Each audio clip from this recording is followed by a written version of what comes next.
na Simon Petro akaingia ndani ya kaburi, akavitazama vitambaa vilivyolala, na ile leso iliyokuwako kichwani pake haikulala pamoja na vitambaa, bali imezongwa mbali mahali pa peke yake. Ninasoma tena fungu la 7, na ile leso iliyokuwako kichwani pake haikulala pamoja na vitambaa, bali imezongwa mbali mahali pa peke yake. Bwana huwa anatubariki siku zote tunapofungua na kulisoma neno lake. Amen. Amen. Wazo la leo, somo la leo lina kichwa kinachosema leso iliyobeba matumaini. Leso iliyojaa tumaini lenye baraka. Karibuni.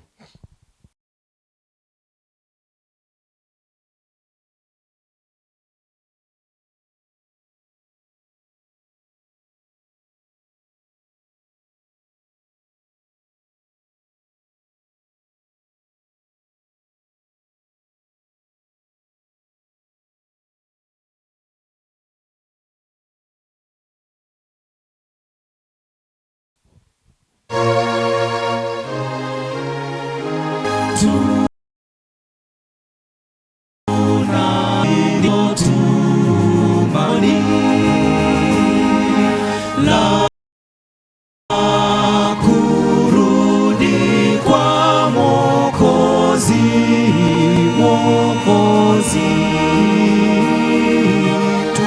tuna imani katika Kristo na katika neno lake.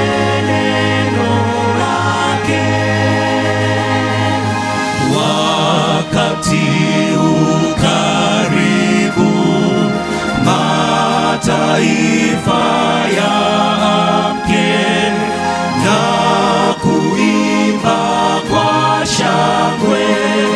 Haleluya.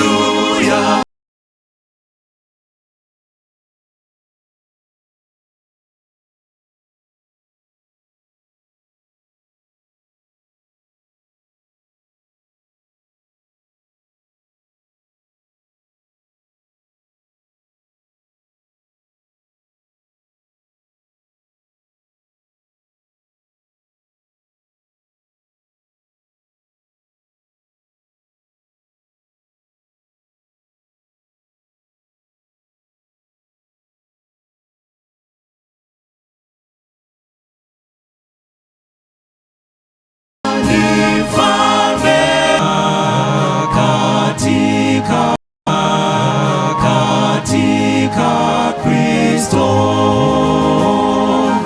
na katika pendo lake,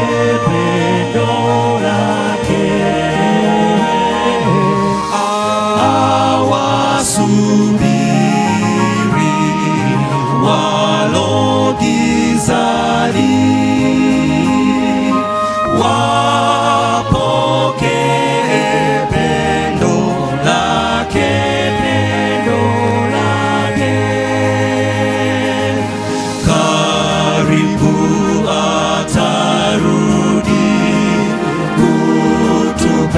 kutupeleka kwake.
hali amekata tamaa.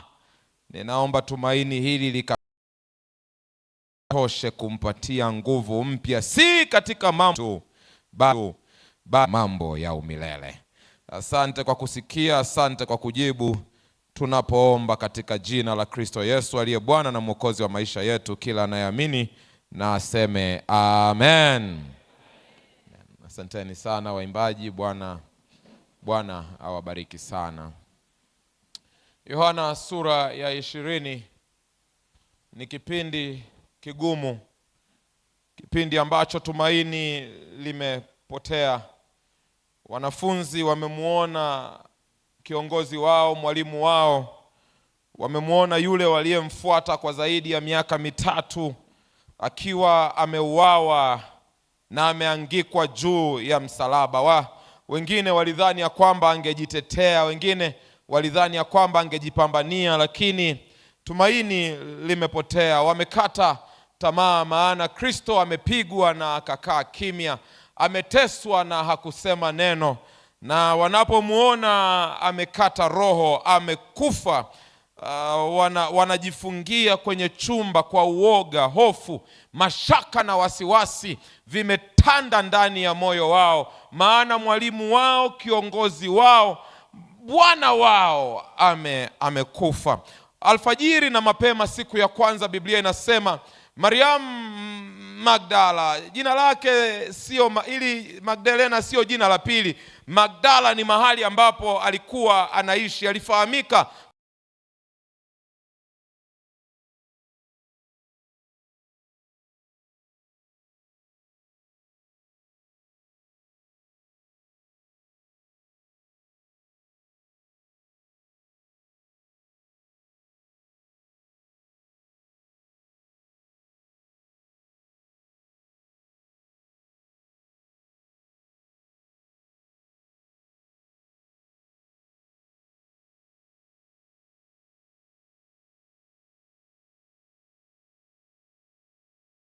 kule alikotoka. Huyu ni mwanamke ambaye aliiona neema ya Mungu, aliumama ya kwamba hivi alikuwa na mpango wa kupambana na wale askari. Alikuwa anafikiri atalivingirishaje lile jiwe, lakini anashindwa kujizuia kwa upendo. Alikuwa anafikiri atalivingirishaje lile jiwe, lakini anashindwa kujizuia kwa upendo. Anakwenda kaburini na anapofika anakuta jiwe limeviringishwa. Anapoingia hamuoni. Yesu anakimbia na anaenda pale ambapo wanafunzi wamejificha, na mwanamke huyu anakuwa mtu wa kwanza kuhubiri habari njema za kufufuka kwa Yesu. Anaenda pale wanafunzi walipojificha na anasema hayupo kaburini. Haleluya! Hayupo, amefufuka. Hayupo katika wafu. Yeye asemi wamefufuka. Hofu yake ni kwamba wamemuiba mwili wake. Na ndiyo Yohana sura ya 20 inasema wanafunzi wakaanza kutoka wakikimbia. Ni kana kwamba kuna mashindano ya mbio, na wanaoonekana wakishindana ni wawili, Petro na Yohana. Biblia imesema yule mwanafunzi ambaye Yesu alimpenda kuliko wote, huyu ni Yohana. Alikuwa ni mwanafunzi mdogo kuliko wote. Neno linasema alipenda kuketi miguuni au kifuani mwa Yesu. He was the favorite disciple, ndiye aliyependwa. Wanaanza kukimbia na mbio zile zinaonekana kabisa kuna mshindi na kuna aliyeshindwa. Maana Petro kwa kadri mwendo unavyoendelea anazidi kuachwa nyuma. Yohana anampiga gepu la maana.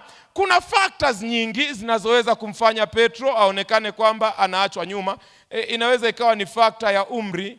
Ni obvious. Petro alikuwa mkubwa kuliko Yohana. Kwa hiyo lakini tuna kila aina ya ushahidi unaothibitisha kwamba Petro alikuwa mnene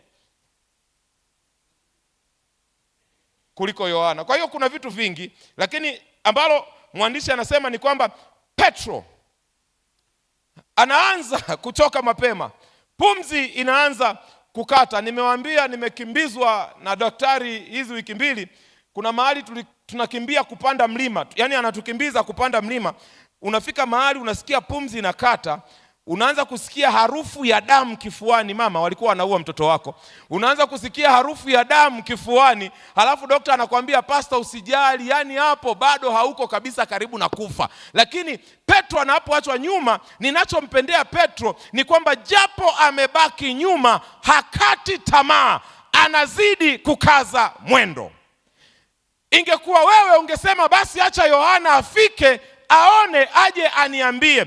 Petro anasema ni kweli, Yohana amenitangulia, lakini sikati tamaa, ninazidi kukaza mwendo. Nimesimama hapa Njombe Net Event kukwambia, yawezekana wewe ni mchanga katika imani, yawezekana wapo ambao wamekomaa katika imani. Safari ya imani inahitaji usikate tamaa.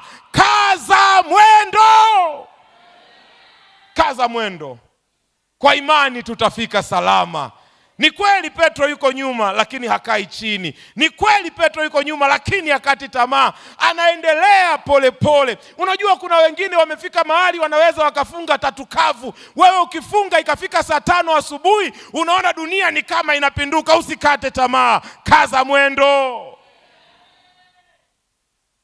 Biblia inasema Yohana anafika kwanza, na anapofika haingii ndani. Ni kama anafunga break. Makaburi nayo yanatisha. Kuna rafiki yangu mmoja anaitwa Safieli, tulikuwa naishi naye pale Morogoro. Sasa pale campus kuna makaburi pale, na nyumba yake iko upande mwingine wa makaburi. Siku moja akipita na pikipiki pale makaburini, pikipiki kamwangusha chini, akasema walikuwa wananiita bana.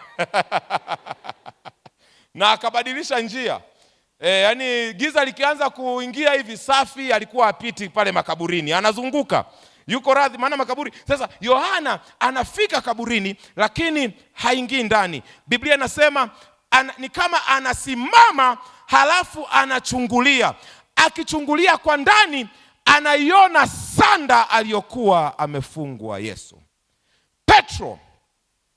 Petro anafika amechelewa.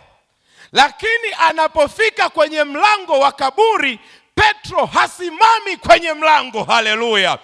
Petro anaingia ndani ya kaburi, na kwa Petro kuingia ndani, anaona vitu ambavyo Yohana hakuviona akiwa nje ya kaburi. Ngoja nikwambie, wewe salama yako na dawa yako, ingia. Kwa kuingia utaona vitu ambavyo wengine hawavioni. Kuna mtu anajiuliza, hawa Waadventista ni wakina nani? Ni watu wa namna gani? Usiwatazame kwa mbali, ingia. Kwa kuingia, haleluya. Lakini kwenye maisha haya pia kuna watu wanapenda kukaa kwa mbali. Hawataki kuwa involved wenyewe. Na siku zote sisi tunaokaa mbali huwa tuna maneno mengi kuliko walioingia. Halo. Zamani kabla ya kubatizwa nilikuwa shabiki mkubwa sana wa Arsenal. Na sijui kwa nini nimefurahi sana. Baada ya miaka 22 ninaambiwa, nilikuwa sina habari maana nilishaacha hayo mambo. Baada ya miaka 22 naambiwa wameshinda kombe la Premier League zamani.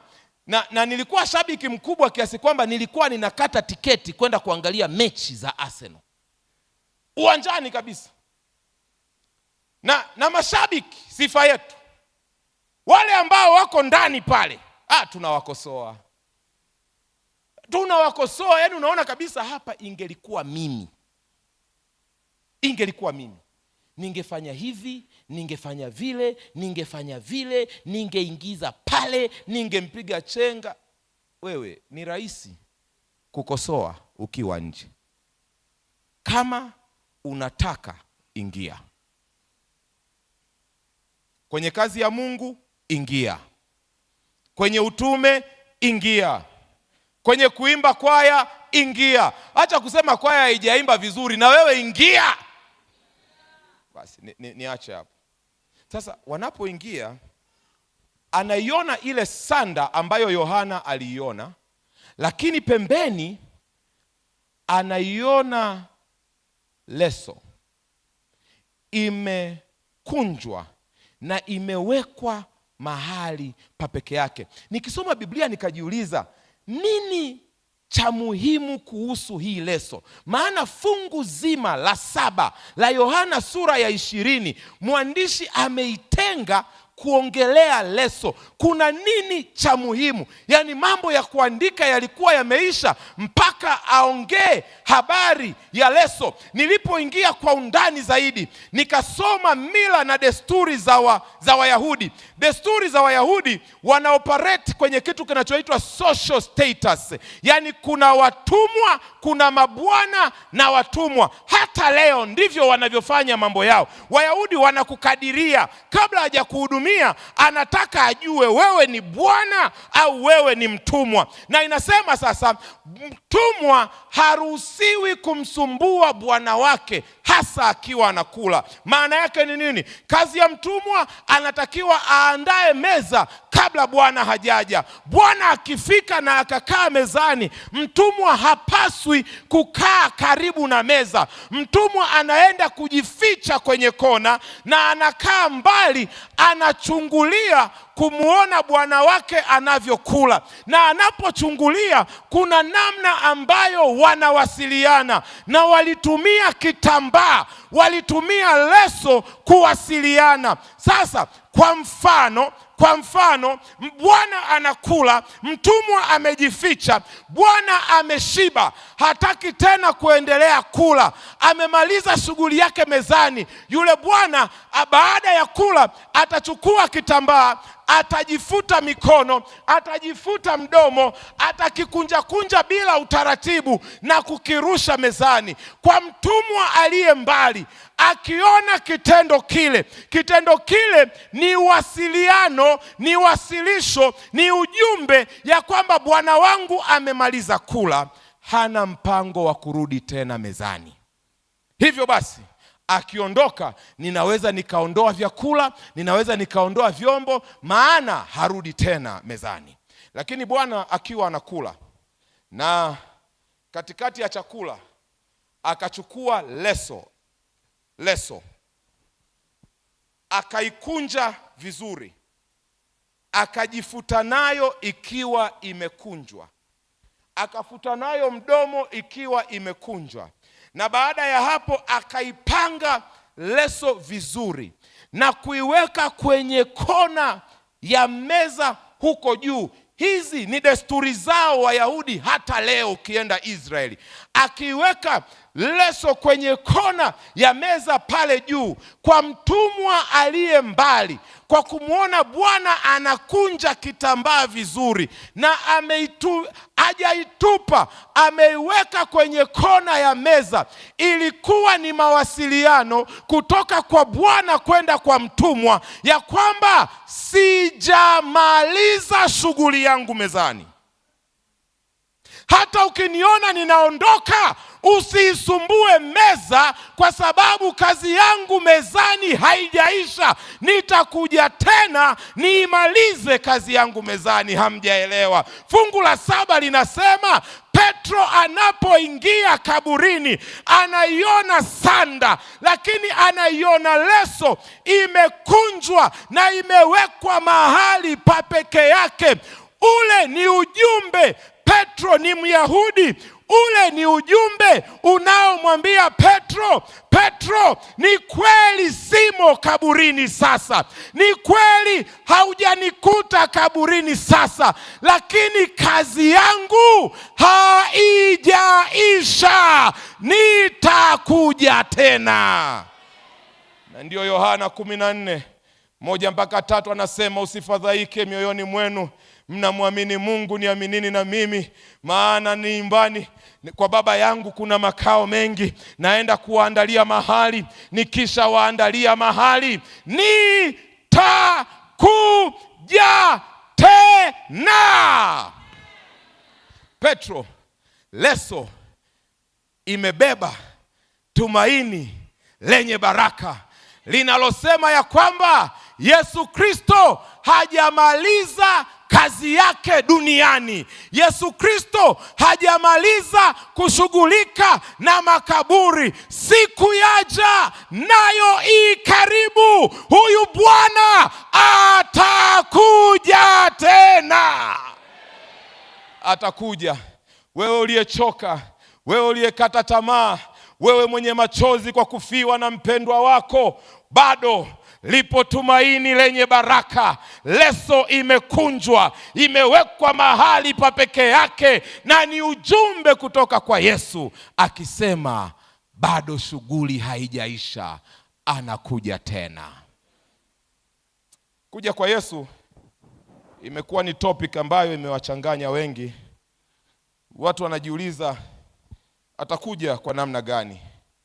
Wengine wanasema huyu Bwana atakuja kwa kisirisiri, atakuja kwa kifichoficho.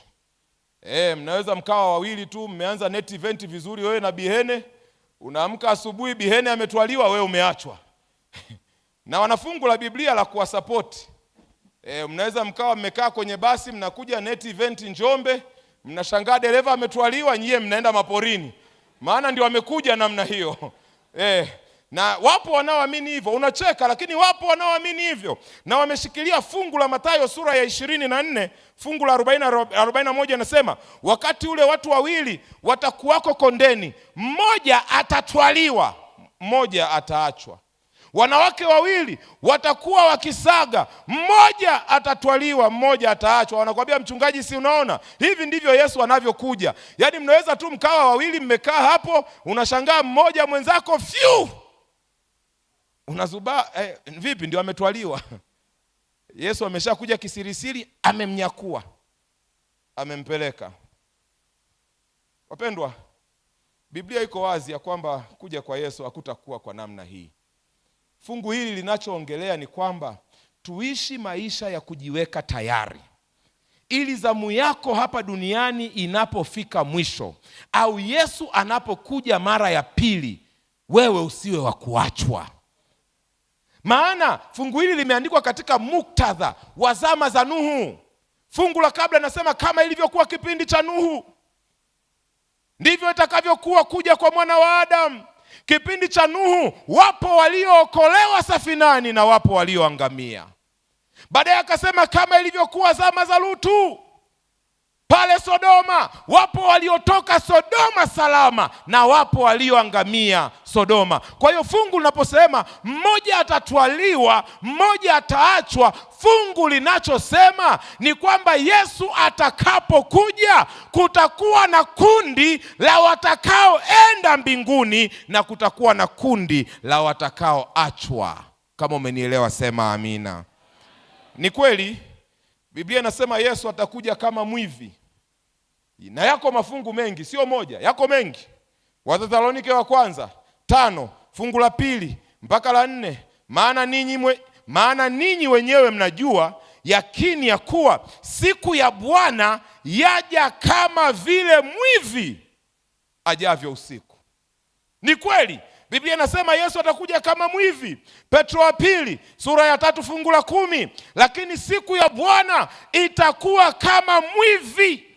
Katika siku hiyo mbingu zitatoweka kwa mshindo mkuu, na viumbe vya asili vitaunguzwa na kufumuliwa, na nchi na kazi zilizomo ndani yake zitateketea. Ni kweli Biblia inasema Yesu atakuja kama mwivi. Ufunuo sura ya 3 fungu la 3, basi kumbuka jinsi ulivyopokea na jinsi ulivyosikia, yashike hayo na kutubu, walakini usipokesha nitakuja kama mwivi, wala hautaijua saa nitakayokuja kwako.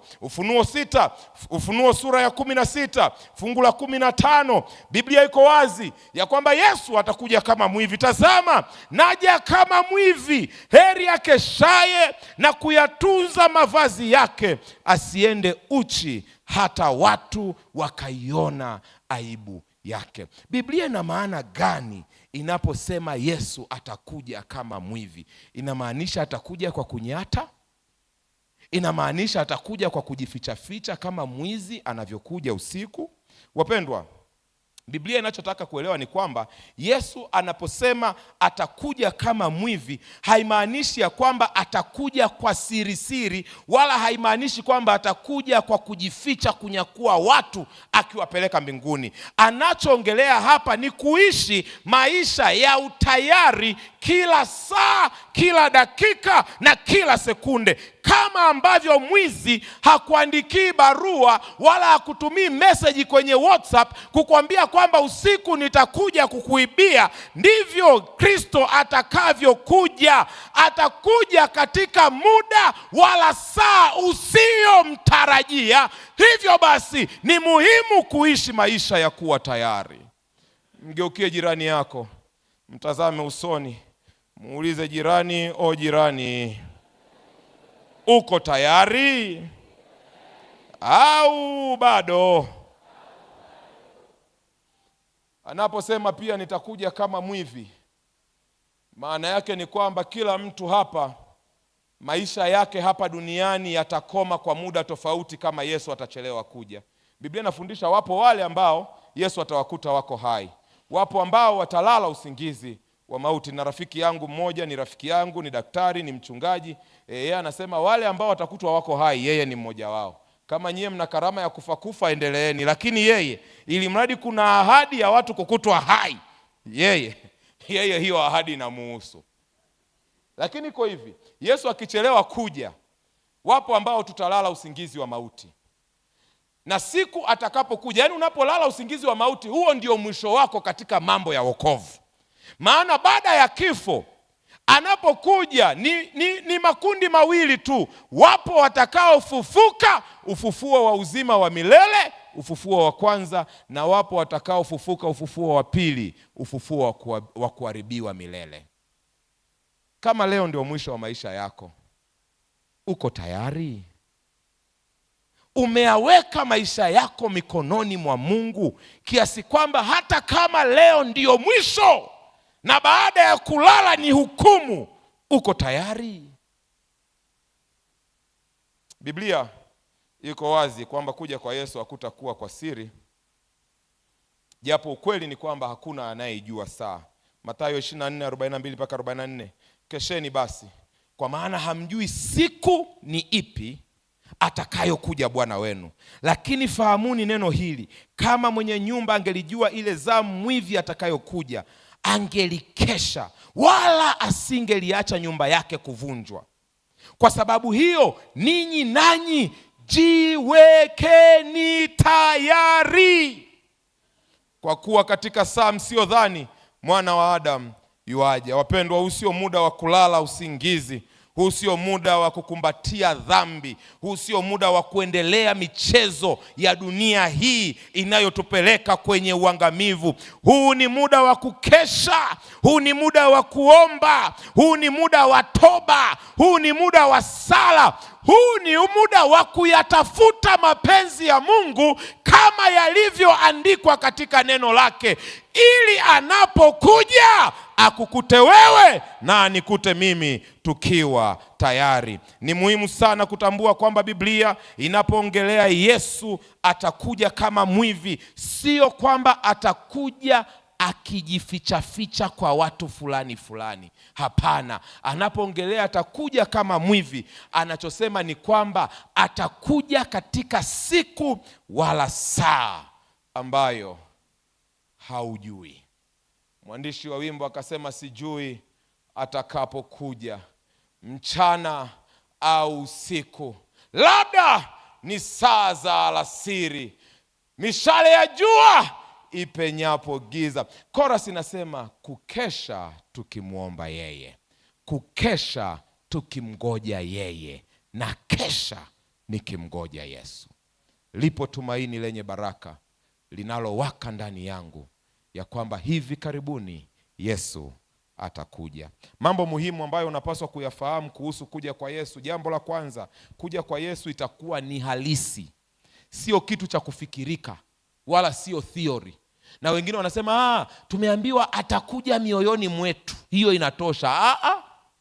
Kuja kwa Yesu mara ya pili ni halisi. Matendo sura ya kwanza fungu la 10 na la 11, walipokuwa wakikaza macho mbinguni, yeye alipokuwa akienda zake, tazama watu wawili wakasimama karibu nao wenye nguo nyeupe, wakasema, enyi watu wa Galilaya, mbona mmesimama mkitazama mbinguni? Huyu Yesu aliyechukuliwa kutoka kwenu kwenda juu mbinguni atakuja jinsi hiyo hiyo mliomwona akienda zake. Kuja kwa Yesu sio swala la kufikirika, sio swala la kifalsafa, sio swala la theory. Kama alivyoondoka halisia, ndivyo atakavyokuja kwa halisia. Walionielewa waseme amina. Kuja kwake mara ya pili, jambo la pili itakuwa ni swala binafsi. Hili hata tuma mwakilishi. There will be no representation. Yohana sura ya 14 fungu la kwanza mpaka la 3, msifadhaike moyoni mwenu, mnamwamini Mungu, niaminini na mimi. Yesu ndo anaongea maneno haya. Nyumbani mwa Baba yangu mna makao mengi, kama sivyo ningeliwaambia, maana naenda kuandalia mahali. Fungu la tazama, no. Naenda kuangalia mahali, basi nikienda kuandalia mahali nitakuja tena niwakaribishe kwangu, ili nilipo mimi nanyi muwepo. It is a personal thing. Anasema ni yeye ndio anaenda kuandaa mahali. Ni yeye ndiye atakayekuja tena. Na anakuja kwa ajili ya nani? Anakuja kwa ajili yako, anakuja kwa ajili yangu. It is personal. Halina uwakilishi. Hata sema malaika nendeni mkawachukue. No, yeye mwenyewe ameenda, yeye mwenyewe anaandaa makao, yeye mwenyewe atakuja tena. Kuja kwa Yesu sio falsafa, ni halisi. Kuja kwa Yesu sio swala la uwakilishi, atakuja mwenyewe. Namba 3, litakuwa ni tukio la wazi litakaloonekana tena lililojaa utukufu. Ufunuo sura ya kwanza fungu la 7, Biblia inasema, tazama yuaja na mawingu, na kila jicho litamuona. Hakuna dereva anaendesha basi amenyakuliwa, sijui BN ameanza net event ametwaliwa, sijui tuko shambani wawili mmoja. Atakapokuja kila jicho litafanya nini jamani? Litakuwa ni swala la wazi, na hawa waliomchoma na kabila zote za dunia wataomboleza kwa ajili yake. Hata kuja kwa uficho. Mathayo sura ya 24 fungu la 30, ndipo itaonekana ishara yake mwana wa Adamu mbinguni, ndipo mataifa yote ya ulimwengu watakapoomboleza, nao watamuona mwana wa Adamu akija juu ya mbinguni, ya mawingu ya mbinguni, pamoja na nguvu na utukufu mwingi. Nimesimama kuambia, lipo tumaini lenye baraka la kuja kwa Yesu mara ya pili, na hatakuja kwa siri, hatakuja kwa uficho, atakuja kwa uwazi na kila jicho litamuona. Kuja kwa Yesu litakuwa ni tukio litakalosikika. Kwa hiyo usije ukasema, pasta, mimi macho yangu hayaoni.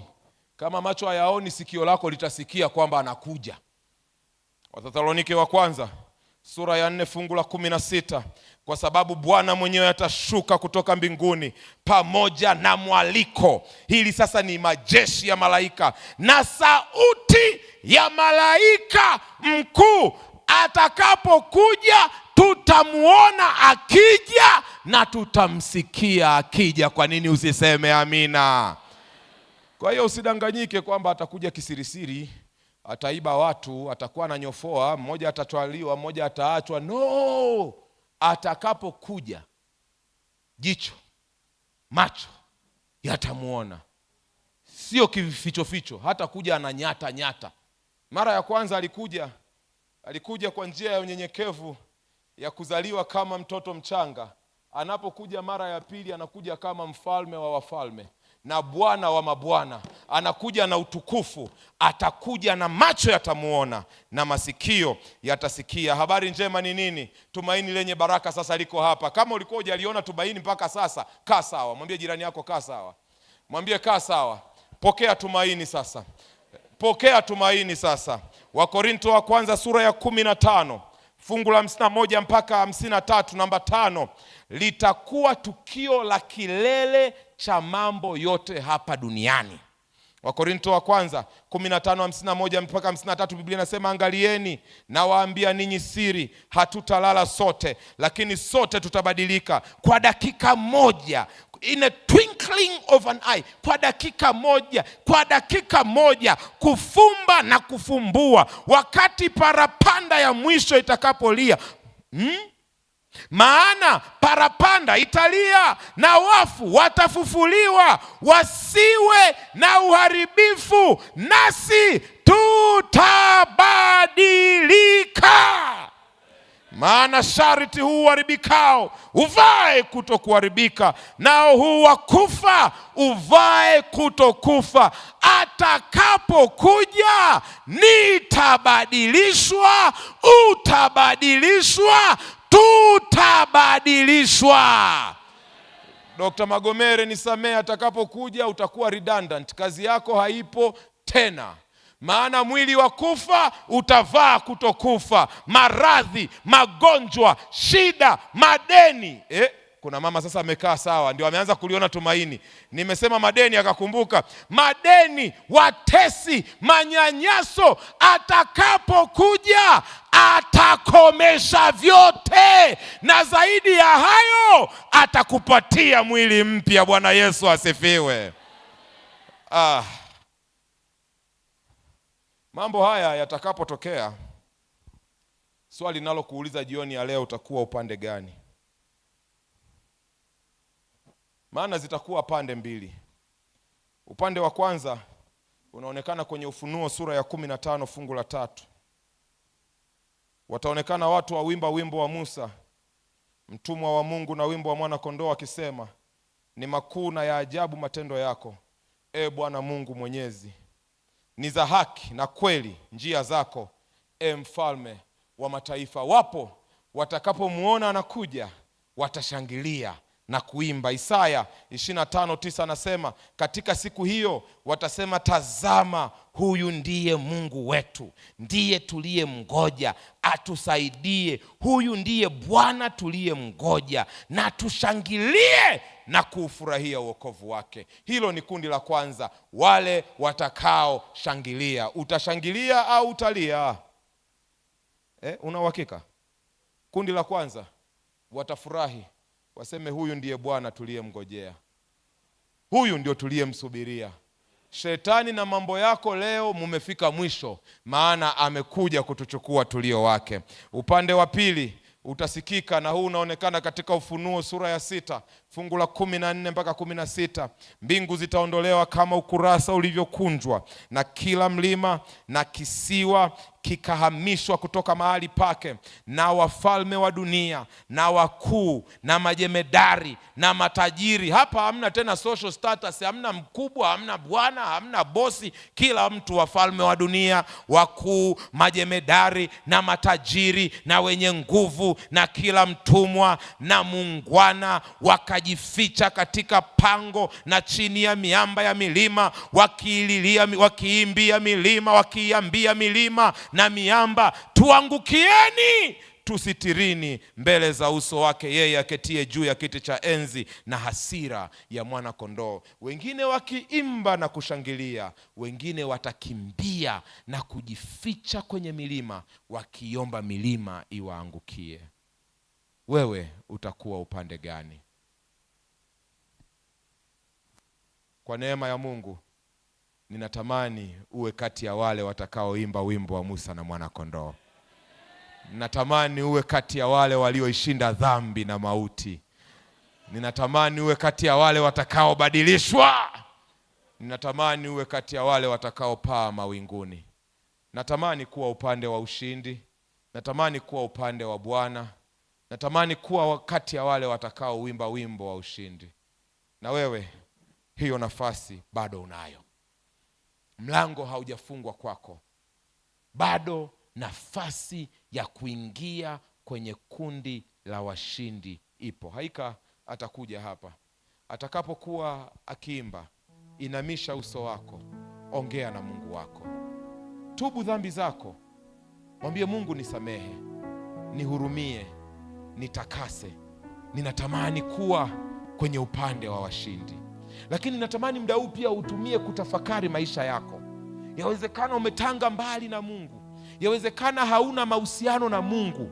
Yawezekana unaishi kwenye maisha ya dhambi na uovu na uchafu wa dhambi. Na leo uamue kabisa, umwambie Bwana, ninataka niache dunia na mambo yake. Nataka nimpe Yesu maisha yangu. Nataka nipate mianzo mipya. Nataka msamaha wa dhambi. Nataka kuzaliwa upya kwa maji na kwa Roho. Nafasi bado unayo. Vichwa vimeinamishwa. Wimbo unaimbwa. Ongea na Mungu wako. Ahadi tamu kwa waamini, tazama na kuja upesi sana. Uwe imara, hatari kubwa ndugu, usilale bali ukeshe,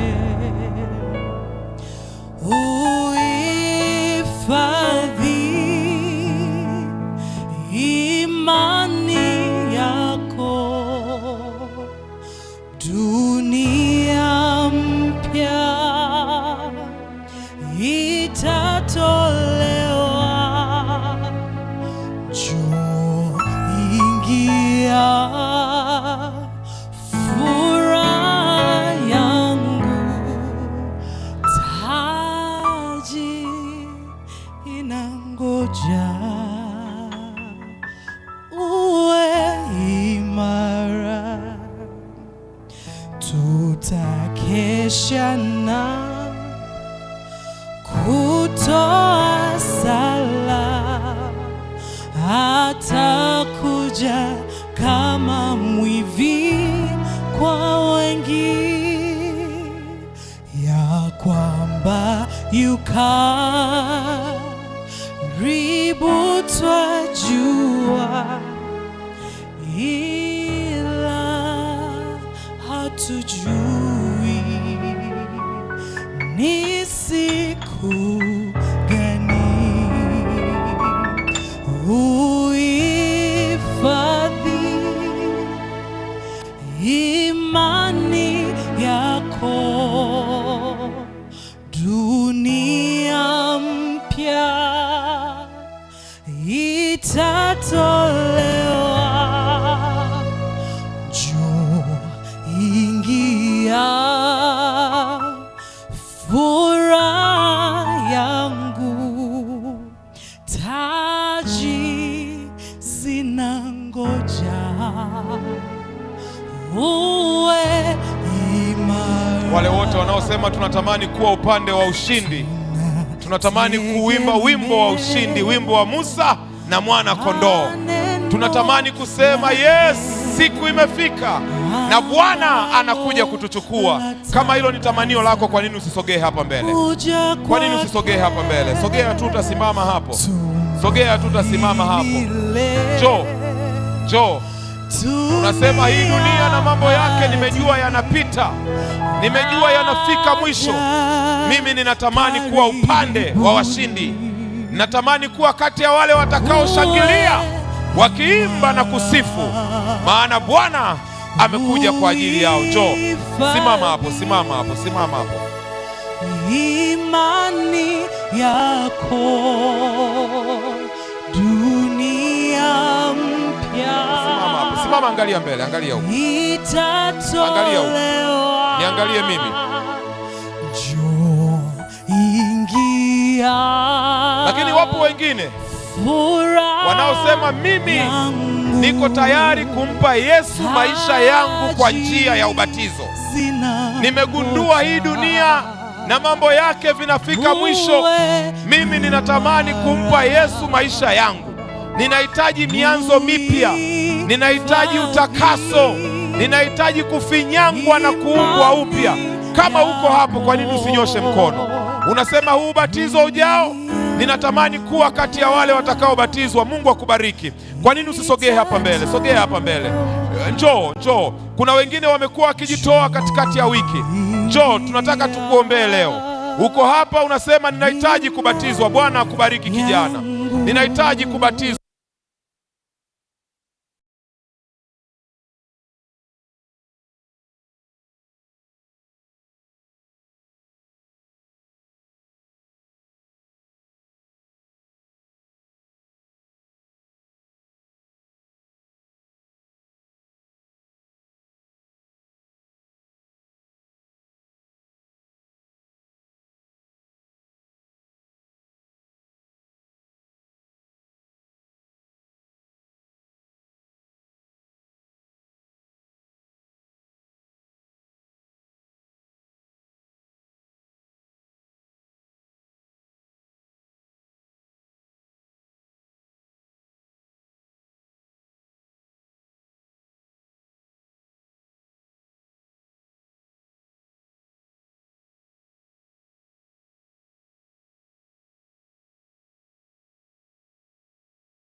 Waliojitoa kuanzia Jumapili, tembea hapa.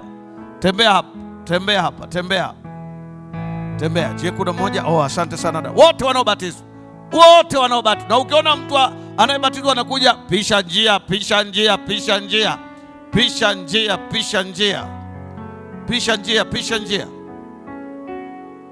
Haleluya. Watu wanafanya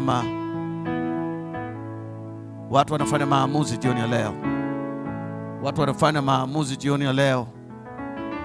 Beti moja Mang'ombe, wakati watu wanafanya maamuzi kule vituoni, endeleeni kuita wito kule vituoni. Wale wanaobatizwa Sabato, tembea. Asante sana. Watu wanafanya maamuzi hapa,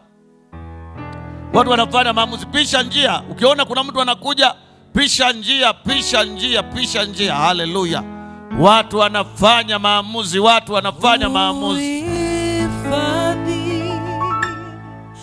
Imani yako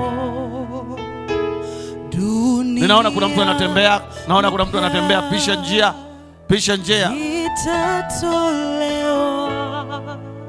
Asante sana. Watu wanafanya maamuzi.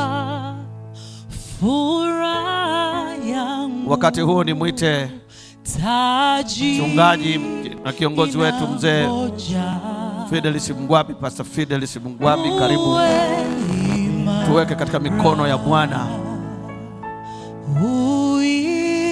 Uhifadhi imani yako, dunia mpya itatolewa. Njoo, ingia, furaha yangu, taji ngoja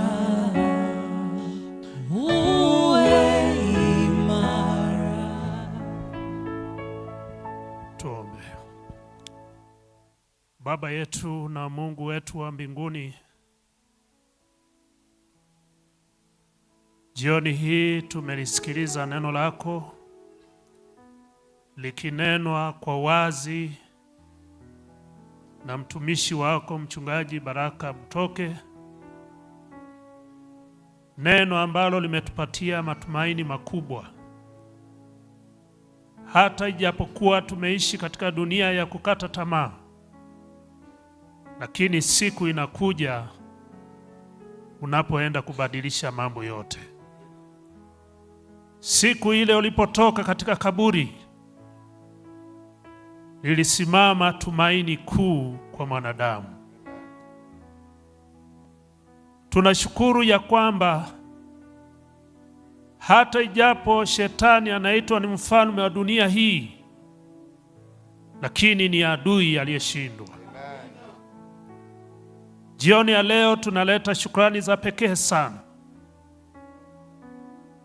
Swala la kurudi kwako mara ya pili limekuwa hadithi inayosimuliwa isivyo. Lakini jioni ya leo neno lako limeweka wazi ya kwamba hata ijapokuwa hatujui unakuja lini, lakini dalili zinaonyesha unakuja. Na tena hutakuja kwa siri, utakuja kwa wazi, ili liwe tukio litakaloshuhudiwa na ulimwengu wote, na kila jicho litakuona. Na jioni ya leo umetuachia swali ya kwamba unapokuja mara ya pili, je, tutashangilia kwamba huyu ndiye mfalme tuliyemngoja, au tutakuwa katika upande mwingine wa kupotea milele? Lakini jioni hii watumishi wako tumetembea kuja mbele katika mimbari hii na katika vituo vyetu, na watu wote wanaotusikiliza kila mahali wamekuja mbele zako wakijitoa kwamba wako tayari ili ujapo mara ya pili utuchukue katika ufalme wa mbinguni. Tusiwe watu wa kukataliwa. Embu Mungu wetu, tunaomba ya kwamba tumaini hilo lidumu katika mioyo yetu, na kila siku tuweze kutengeneza maisha yetu, tuweze kuwa tayari, ili hii dunia itakapokuwa inafungwa na mambo yake yaliyotusumbua sana, basi tukaanze maisha mapya katika ufalme wa mbinguni. Tubariki kila mmoja wetu, tusamehe dhambi zetu, lakini zaidi ya yote endelea kutuimarisha. Lakini zaidi ya yote tunakushukuru kwa ajili ya wana na binti zako waliotembea kuja mbele hapa katika kituo hiki cha Njombe, kwamba wako tayari kwa ubatizo, na katika vituo mbalimbali wamejitoa watu maelfu ya kwamba wanaenda kubatizwa wakati mikutano hii inapoenda kufikia mwisho. Tunaomba Mungu wetu, maamuzi hayo waliyofanya ni maamuzi makubwa, we mwenyewe ukaweza kuyatia muhuri, na kwamba watakapotoka katika maji mengi ya ubatizo watembee katika nuru yako mpaka watakapovishwa taji katika ufalme wa mbinguni. Bariki wahudumu wetu, Mchungaji Baraka Butoke, Mchungaji Bihene Thomas, Mchungaji Singo na daktari wetu. Uweze kuwabariki waimbaji wote wanaotuhudumia katika mikutano hii na katika vituo mbalimbali. Tupatie afya njema, na hata tunapomaliza mikutano hii iweze kuwa mikutano ya historia katika kubadilisha maisha yetu kimwili na hata kiroho. Tubariki na tupatie jioni njema. Turudishe tena kesho kwa mikutano, katika jina la Kristo tunaomba. Amen.